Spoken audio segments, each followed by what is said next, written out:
Бесплатные места в общежитиях. Такое обещают в Херсоне абитуриентам из Крыма. Здесь ждут желающих учиться в местных вузах и напоминают об упрощенной процедуре вступления через центры «Крым-Украина». По этой программе в области работает 4 вуза: Херсонский государственный, технический, аграрный университеты и морская академия. Мои коллеги расскажут подробности.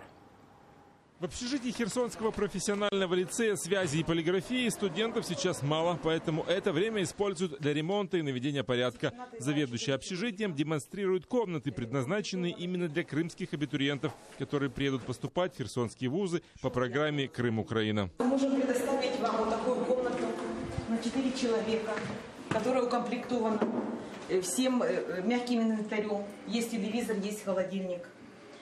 Идемте в следующую комнату.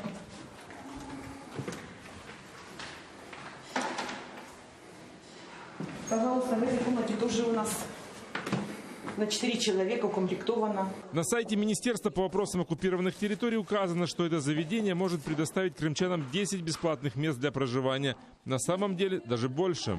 3 комнаты на 12 человек. В этих комнатах имеется весь мягкий инвентарь.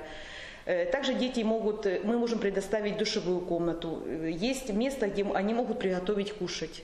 Это на газовых плитах. Также могут проводить свой досуг. Вот в этой комнате могут располагаться для каких-то занятий. Директор областного департамента образования говорит, вообще никаких ограничений на количество бесплатных мест для проживания крымчанам в общежитиях вузов нет.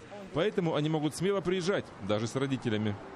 Ми для всіх абсолютно готові надати безкоштовні місця. Не лише в цих 2 закладах. Тобто на сьогодні ми, з точки зору Херсонської області, ми готові абсолютно для всіх надавати ці безкоштовні місця. Головне, що дитина буде приїжджати, вона звертається в Крим-Україна центр і вказує, що мені треба місце проживання. І оперативно відреагують ректори, директори наших закладів, оперативно надають місця, тому що на сьогоднішній момент студенти закінчують уже свою здачу екзаменаційної сесії і відповідно поїжджають на канікулярний час. Тому з'являється можливість якраз надати їм безкоштовно це місце проживання.